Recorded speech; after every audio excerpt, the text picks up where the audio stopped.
G'day everybody. This was originally going to be a short unboxing video, but there's a little bit of unboxing at the start, and I go through a little bit about the setup. It's not a detailed setup. I've done a video on that before. I can leave a link below about that. That was on the Series X. This is the Series X Plus. Can fit a lot more kegs in it. But I think there's some good information for new keggers and old keggers, why I use the line length I do use, which is different from a lot of people. A lot of the fittings you can get, the shelving unit that Kegland have that can go in the side, what I've done with that, and a lot of the different tap handles and things you can get for it.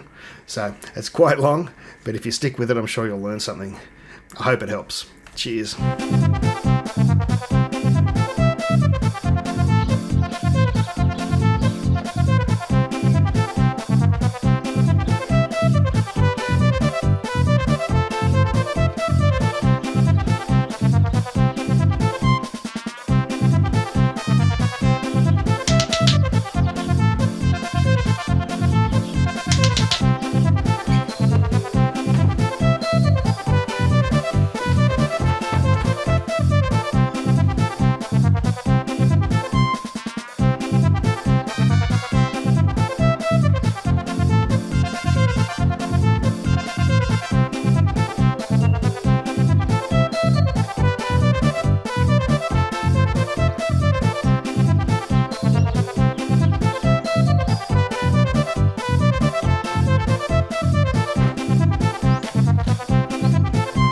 Alright, enough of that shenanigans.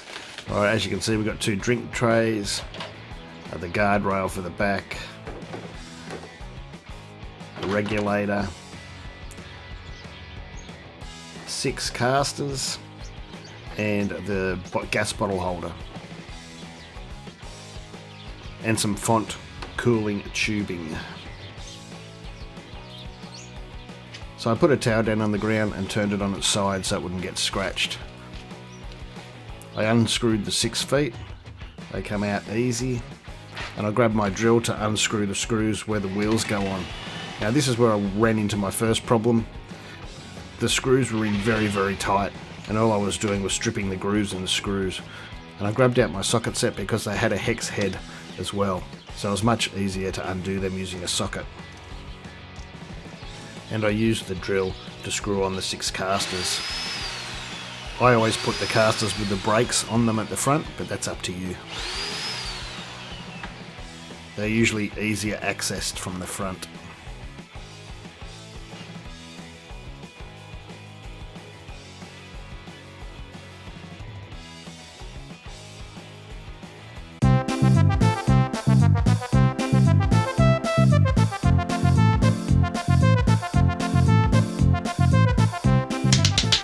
Since I've built 4 or 5 very similar Kegerators, I always check the screw holes first before I go to screw on the font. And lucky I did this time. As you can see, one of the plastic holes hadn't been punched out properly, but it didn't take much. I just got a little pointer and it popped right out.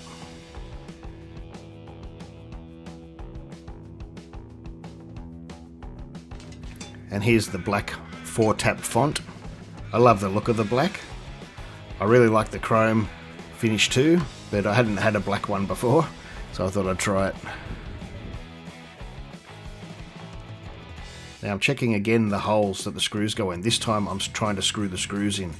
My first Kegerator I built many years ago, I had 3 of the font screws in, and I went to put the 4th one in and it just wouldn't go into the hole. So I had to take all the screws out, clear out the hole a little bit, and then do it all again, and I don't like doing things twice, so I always check that the screws can go in the holes and the holes are clear. Now you don't have to use the seal between the font and the top of the Kegerator. There has been times I've forgotten and I haven't worried about it and I haven't noticed any difference.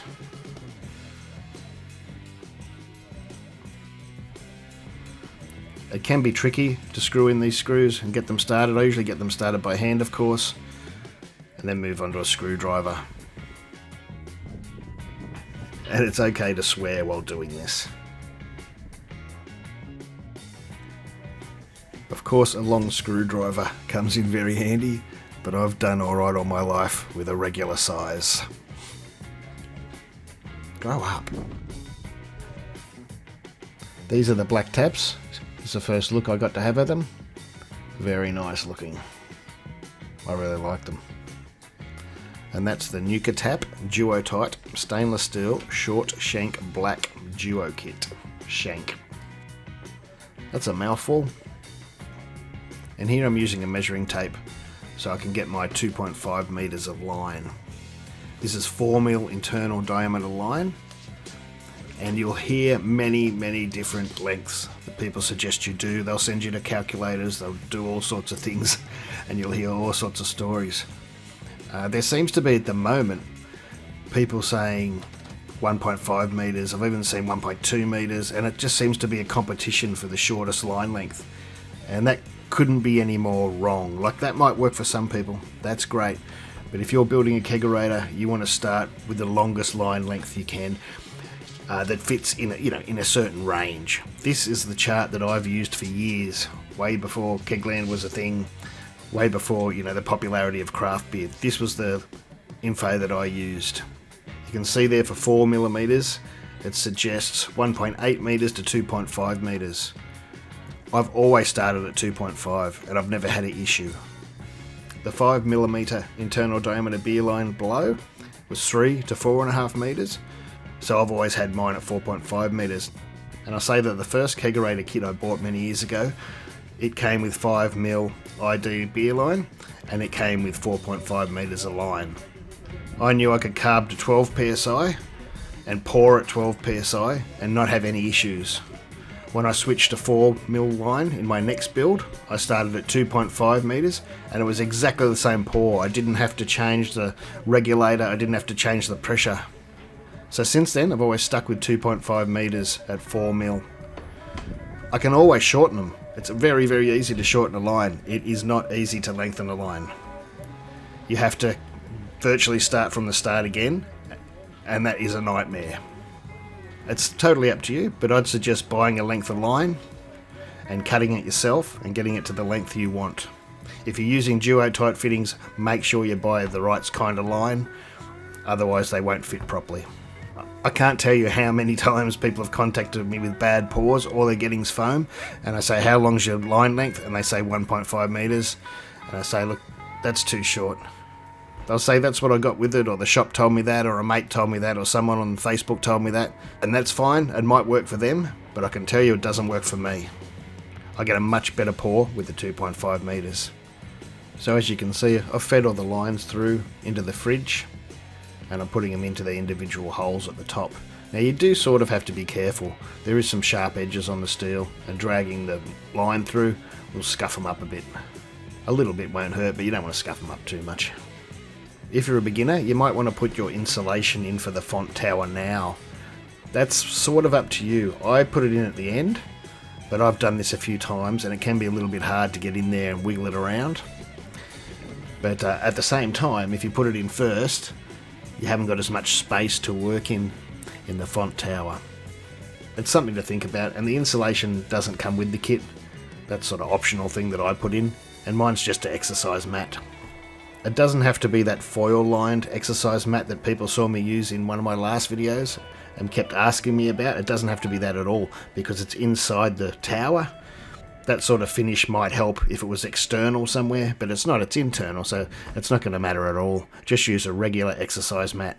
I go for the 10mm exercise mat, but you can use the thinner stuff if it's easier for you. You can see close-ups of me attaching these fittings in my other videos. I'm using the duo-tight shanks. Again, you'll hear a lot of stories about duo-tights. This is my third Kegerator with them in. There must be at least 50 of them in each Kegerator, and I've never had a problem. As long as you connect them right, you shouldn't have a problem either. The hardest thing here is you have to remember to have the washer and the nut on the inside of the font, and I don't put them all on at once. I sort of pull the line back out the hole, put one set of a washer and the nut on, push it back through the hole, attach the shank, screw it on, and then move on to the next one. And of course you have to be very careful that the nut and the washer don't fall down the line inside the Kegerator while you're mucking around lining up the shank on the outside. That's why I do them one at a time. If you had the whole 4 sets of washers and nuts on the lines inside the font, you're probably going to knock one down into the Kegerator, and then you have to get it all the way back up to the top again. So it's a little bit of a juggling act. You could maybe wrap something around the line inside, like a bulldog clip or something, to stop the washer and nut falling down the line on the inside, but I managed to do it just by being careful. You don't need to see me do all of these, so we'll quickly have a look at 1 or 2, and then we'll skip to the end. Well, I coiled it up, and I'm uncoiling it and spinning it round. Like that, and it's coming under here. Get these out of the way.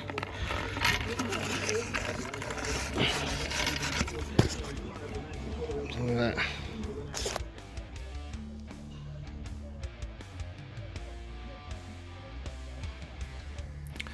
And there you can see I got all the 4 shanks on, and the insulation's in there nice and tight. And by this stage you really need a beer. Just check when you're ordering the kit that you get a proper tap wrench with it. It'll help you massively doing up the shank nuts on the inside, as well as attaching the taps to the shanks a little bit later.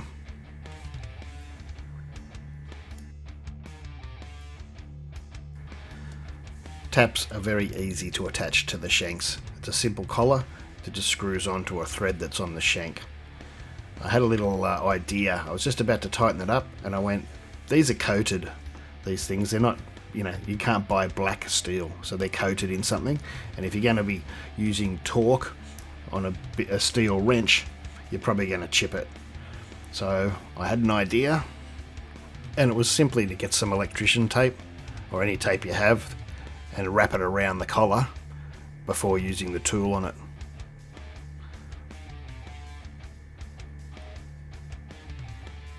I can say this first time, it probably wasn't enough tape. I need to put a little bit more on, and you still got to be a little bit careful, of course.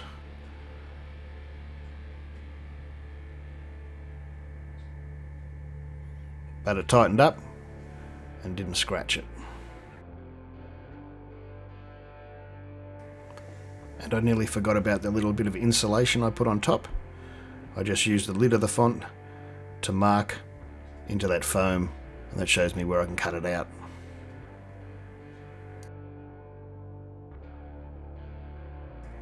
And for this setup, I'm trying all new things. So I thought I'd give their new tap handles a try. That's a blackboard marker and a whiteboard. They're like stickers, and you can whack them on and use them in your tap handles. They are quite large. When you have 4 on a font close together, they can sit very close together, but once you've got them set up right, they clear each other just enough. They are plastic, so they're not the most robust thing in the world, but they're plenty strong enough for what they have to do. And if you're new to kegging, and you should tell your mates if they're not used to using kegs, you're never supposed to use the top of a tap handle to pour a beer. You're always supposed to pour it at the base. The longer your tap handle, the more leverage you have, and you can damage your tap. If you're not using stainless taps, you can easily snap them. So I'm using these newer quick disconnects. They've been around for a while, but they're new to me. I haven't used them before. Beer ones and gas ones. Black for beer and grey for gas. Makes it easy to remember. They have an easier thing to pull up, the collar there. The old style were like that. I still really like them. They do gum up, but all gum up. The plastic ones, this doesn't matter. I just spray them a bit, again, with my spray on silicone, food grade silicone. Because all of these, even the plastic ones, they work by a little ball bearing in there. When you pull the collar up, it loosens those ball bearings so you can go over the post. And once you get beer and things in there, they gum up. Happens on plastic, doesn't matter, stainless steel, all of them. As I said, these are the newer ones. Don't be confused. Don't mistake them for these ones. These were the flow control ones. And while they worked okay in some situations, like when I was serving from the Thermzilla with the beer tap, they worked fine. But on kegs, they didn't seem to work very well for me. So I never ended up using them on my kegs, because you could adjust it like that. This one feels like it's gummed up. It is gummed up. But don't mistake them, they are different. These ones, which I said are new to me, they can be cleaned. You simply unscrew the top. Be careful here.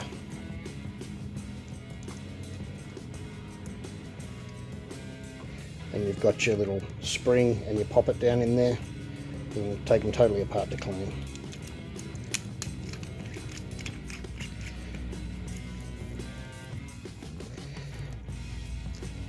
Make sure they're done up tight. A common mistake people made with these earlier ones is these come undone too. This is probably too tight for me to do by hand, but sometimes they can come loose and people are going, it's leaking. And it's because this part screws into this part and you can undo it to clean it. But a lot of people didn't realise that was actually, if that bit's there, if that's loose to there, then you're going to get leaks. I have done a video on cleaning them and the plastic ones before, if you want to see them. So I've gone with the threaded one again for this setup, because for me it's much easier than messing around with barbs. I use these 8mm to MFL fittings, which is the thread on the disconnect. I'll just show one of these. As I said, if you want things in more detail, you can see my older video. You just do it up hand tight, like that, and then about 180-degree turn with a spanner. So if I'm going to there, I'm going right around to about there. And that's usually enough. Of course, you can put some pressure in once you've got line in and test them, just to make sure. That's all it usually takes. Sometimes they can go just a little touch more, but I wouldn't, normally don't need to. That feels tight enough as it is.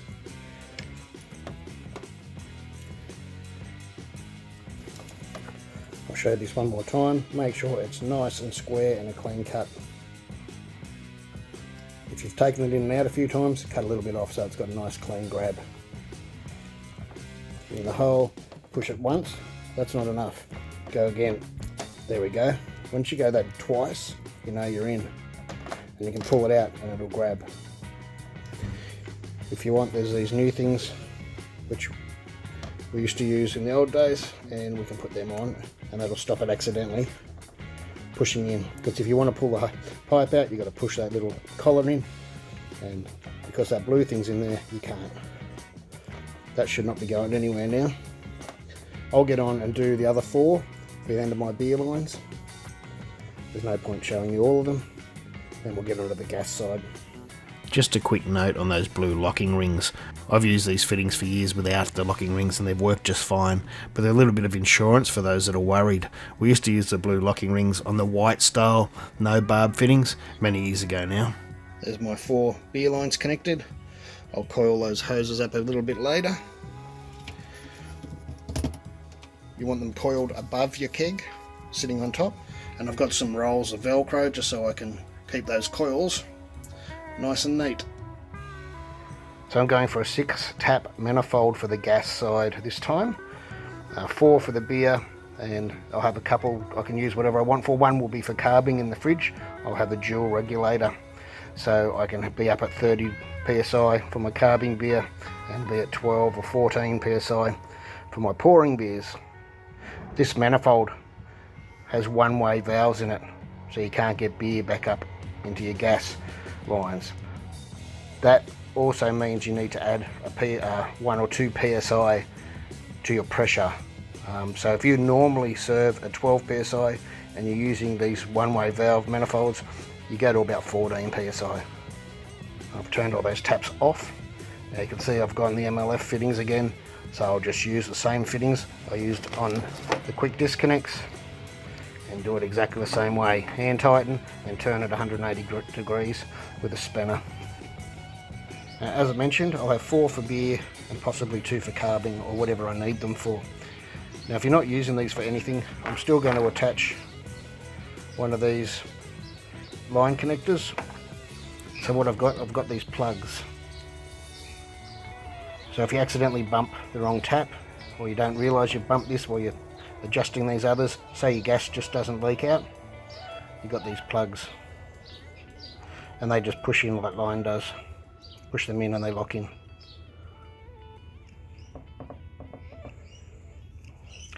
To take them out, you have to push in that little collar, pull them out. Insurance. Okay, so I've put all those parts on. Do be careful. I did the silly thing of putting them all on by hand first and then went along to tighten them all. Well, I did start one by one, then I went, I'll just put them on. And I'd forgotten I'd already tightened one already. And I broke it.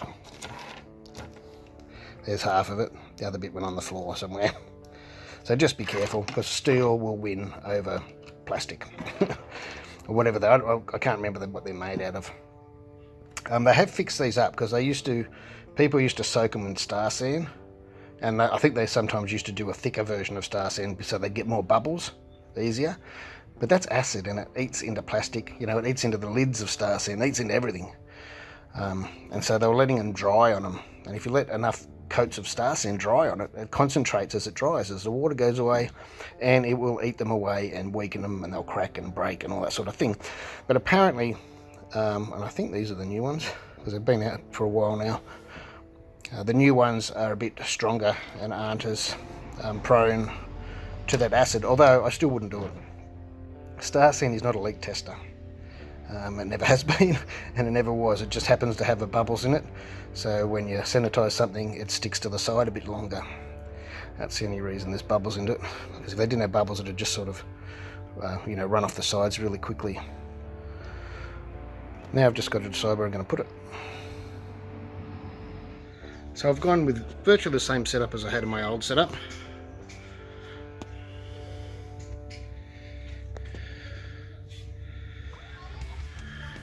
Because I found it really handy to be able to lean over the back of the fridge and turn them off and on. I don't want them on the side of the fridge, just makes more gap at the side. I like them where they are. I use 3 of those 3M command strips, and that's not going anywhere. That's solid. I did rub it down with alcohol before I stuck the stickers on, which is just this. It's just sanitizer spray, but that's ethyl alcohol. It's alcohol. So give it a wipe with metho or something if you haven't got any of that, and you'll find it sticks perfect. That's not going anywhere. That is not going anywhere. So that's what I've got so far. I'm happy with that. That just pushes up against the wall. That's how I had it in my last fridge. I'll stick some blue tack or something around there. Not that there's much gap. And that's to go to my gas bottle. If I do a dual regulator, I've got a stainless carb cap which I'll screw onto there. Then I can put a quick disconnect onto there and have a line on the other side that can go to a bottle if I want a carb at a higher pressure. There's many ways to set these up. I've just found that the way I did it last time I've got used to, and I really like it. Now I do number them, of course, or I used colours last time. I got my wife's nail polish. They all had a different colour. I put a little mark on the taps, and I put a mark on the gas disconnects on the inside and on the beer disconnects on the inside, so I knew which was which. And that worked really well. I don't know if I'll probably do the same again, or number them somehow. So I've got it all hooked up and we're inside now. I've got my old trusty gas bottle here that's actually nearly empty.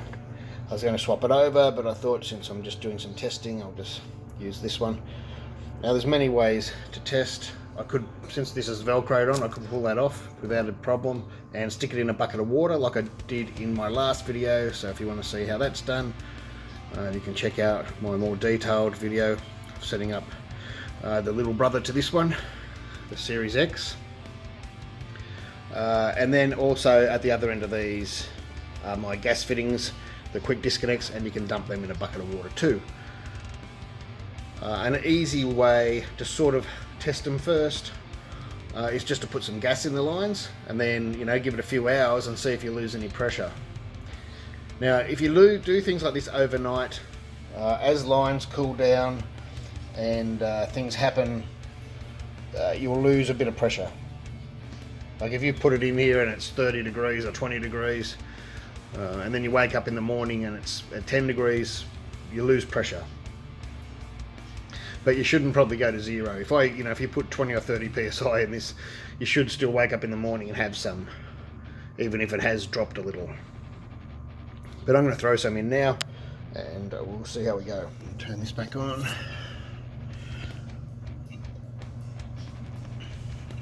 And it looks like we're up to about 30 psi. We are all turned off here at the moment, so I'll just double check that. You should do that all the time when you're changing pressures. And close all these off, because if you're hooked up to kegs and you're changing pressures, it can give you a little bit of a false reading till it settles down because of the liquid and the space it's got in the kegs to fill. So I'm confident that's at about 30 psi now. So that's in the lines, at least to the taps. I'll open the taps for the first test. Hear the gas going through. These don't matter because they're blocked off.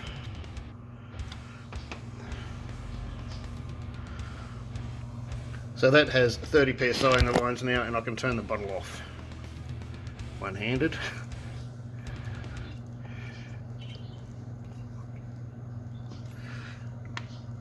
Now, if that 30 PS stays in there, you can leave it for a couple of hours, or you should be right. But seriously, yeah, the best way is to dump it in a bucket of water, or you can spray with soapy water, but I think the bucket of water is the easiest and best way to see the bubbles. But this way we'll test it too. So we'll come back in a couple of hours. It's 11:30 AM now. I'll come back, in an hour or so and see if that's dropped down yet. It has been a couple of hours now, and we haven't lost a skerrick of pressure. So I'm happy with the gas side. I'm going to move the kegerator into position and swap the beer kegs over. So there we go. I've coiled the beer lines up as best as I can without the kegs in there, and I've marked the gas post for the time being with a chalk pen. I'm not sure how long that'll last, but it's going to do me for a little while. I marked the top and a little bit of the connector there, just to, if one rubs off, I should be able to still see a mark somewhere. That's easy to do because you just turn on your gas taps one by one and mark whichever matches up, so I know which gas post matches which gas tap on the manifold or valve. The beer ones this time, I'm just going to wait till the beer's in and mark which tap, so you know which tap goes to which disconnect. Although I only usually have maybe one disconnected at any time, so it's usually not hard to tell. But we're getting there. Time to put the kegs in. And of course, the last hose I tested was the tap I actually wanted for that keg. At least I know which is which now. I'll just let you know that the chalkboard paint pens are no good in the fridge. They're alright on the outside, they're no good in the fridge. So just for the time being, I've numbered them, and I'll come back when the wife gets home later and maybe put on some nail polish on the disconnects, not on myself, like I did last time, just so it stays on there and I know which is which. Alright, I can put the other 3 kegs in now. So I am a hot sweaty mess after messing around. All the kegs are in. This is the mixer beer, of checking which beer was in which line and clearing the lines.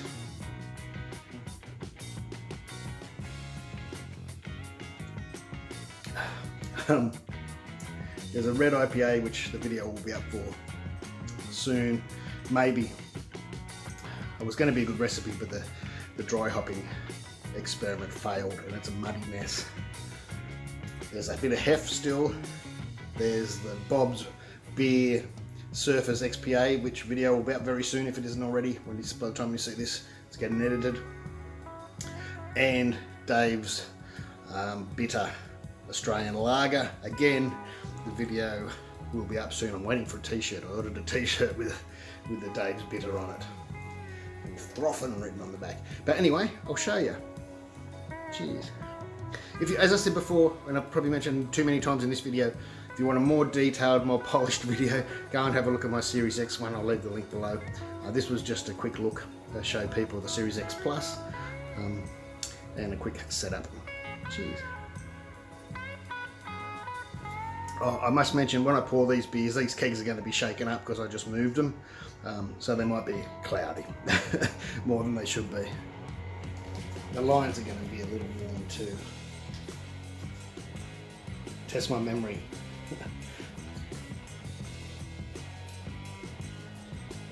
That's the Hazy Red. This will be Ryan's, oops. See, the lines aren't cold. This will happen when your lines aren't cold. You'll get a lot of foaming. That is due to the warm lines. That is Bob's Brewing XPA. Just be aware of that. When your lines are warm, you are going to get air in them like that. I've turned the fan on, and I've only just put it off for the video, and I've only just put the font fooling thing in, so it's not even on at the moment. The fridge is actually set to 14. I don't know if you can see that, but there we go. There's the Hazy Red that wasn't meant to be hazy. There's Bob's Brewing XPA, which was crystal clear before I moved the keg. Oh, it'll get there again. There is the Hef, which is way near the end of its life. That's supposed to be cloudy, but it was nearly clear, but of course moving the kegs. And that is a Dave's Bitter Australian Lager. So just like the model before it, you have to hold down the numbers till they flash like that, and then you can set it. 2 will do for now. Let's get it cold, and we'll turn the fan on. Another thing to look out for is leaky taps up here. I think I might have a slight leak over here on this one here. And it's usually, hang on, if I back that off, oh, and the lock nuts come with it, but that's good because that means I can tighten that down a bit more. This nut here doesn't be tight to this nut. This nut is simply a lock nut for the handle. This is the one for the tightness of the tap and to stop a leak there. That's stopped now. Just keep an eye on it for the first, couple of hours you've got them on. Again, look in the fridge. It's a little hard to do, of course, but if you can just keep an eye that you're not getting a drip from there, it means you've got no leaks. This is if you haven't checked. You should check before you put your beer in with some cleaner or some sanitizer or something. That is simply a pipe I've screwed into there and goes up in the top of the font.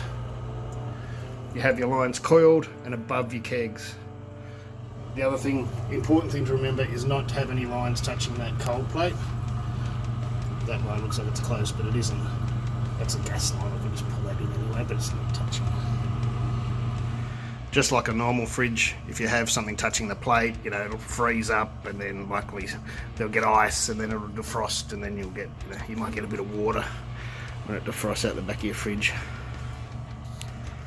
So as you can see, even though I haven't really got them tight together, they could be squashed in tighter. I've still got plenty of room for some beer and whatever else I want to put in there. And I've squeezed a few beers in at the side. They are going to make some shelves, and I could even use that stick-on tape and tape like a drawer lid, like there's some of those plastic drawers, and slide a drawer in there for my yeast. I might actually do that. I'll see how these shelves fit out. There's a couple of the ones I still haven't drank from Boat Rocky yet, which I'm really looking forward to. Just looking for the right time, That's 6 kegs in there. I don't have 8 kegs to try. I do have another 2 kegs with beer in them, but I'm not disturbing them. They're in my other kegerator. They've settled out. Apparently I haven't watched any other video or anything, but apparently you can fit 8 in, but it's a real squeeze. And I can imagine that it would be, because I can see there's 6 in there. You might be able to squeeze one in the middle here, and if I move that back keg forward, you might be able to squeeze one in the back corner or something like that. But I think 6 would be manageable, a lot more manageable than 8. That's still a lot of kegs. That's just my thoughts anyway. It would be a real squeeze if you actually do get 8 in. I mean, it'll be like the old fridges where we used to squeeze 4 in, or 3 in I should say, to the version 3 or whatever it was. Kegerator was a real squeeze even to get those in. We can have a quick look at the shelving unit. I bought this probably a month or 2 later. It comes in 3 parts. They can sort of slide along each other, sort of like drawers, although I don't know how practical that really is. I put it in the fridge, but the way I set it up, I sort of only fit 2 of the shelves in, which is fine, but I can put long necks or taller beers underneath, and I can have my cans and still have hand room, and cans on the top as well, and still have hand room. The taller craft beer type of stubby won't fit in that bottom shelf or that top shelf. And you could put that one first, but maybe, I don't know. I didn't really try. If you put that little one, you might be able to lay bottles or cans underneath it and then stubbies on top. I'm not sure. I kind of liked it the way it is, but I did find I had to put cable ties at the front and back. If you have beers, if you're drinking beers from the top shelf, and you've sort of cleared the whole front of the shelf off and you've got a lot of heavy beers on the back, it'll flip up and the beers will fall off at the back. So I just cable tied them together. I wasn't using the slide function at all. Of course you can make your own shelves or use any shelves you like in there. These just happen to be the ones from Kegland. So we'll move on to the taps. I've had this for over 3 months now. You would have seen it in a few videos, the XBA video, the Talus video, maybe the Hef video as well, I'm not sure. But I've been quite happy with them. They haven't chipped or anything. I've heard people say that they do. Obviously, I think they could because they're coated. I think maybe if you're using the stainless steel inserts all the time in the nozzle, maybe you could chip them. I've been liking these tap handles. They look like they're touching each other there, but they're not, and they work fine, as you've seen in my videos. But they do have other options. They're not the only option, of course. If you are a person that uses fittings all the time, or you're going to knock it round with something, then of course you can swap out the black nozzles for the stainless steel nozzles, and they look great as well. That way you can have the benefit of the nice looking black tap. You can have the stainless steel nozzle and not have to worry about chipping the nozzle. If you're not into the draw your own tap handle thing, that's fine. You can always go with a normal plastic handle, or if you want something a little bit more sturdy, they also have stainless steel ones. I think they call this the Punisher when you have the black tap and the other stainless fittings, but it looks pretty awesome. And of course all your old Nuka-Tap fittings and most Intertap fittings will fit, like the stout spout here, or any other fittings you have.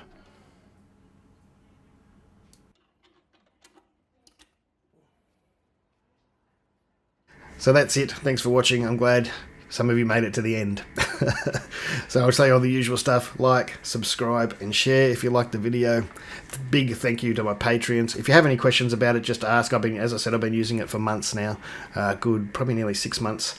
And I'm liking the unit. I have no plans to get it replaced or anything like that. I like the size of it. I can have my beers in the same fridge as my kegs. And my wife's happy that there's not 3 Kegerators in the kitchen now. So thanks for watching. I'll see you next time.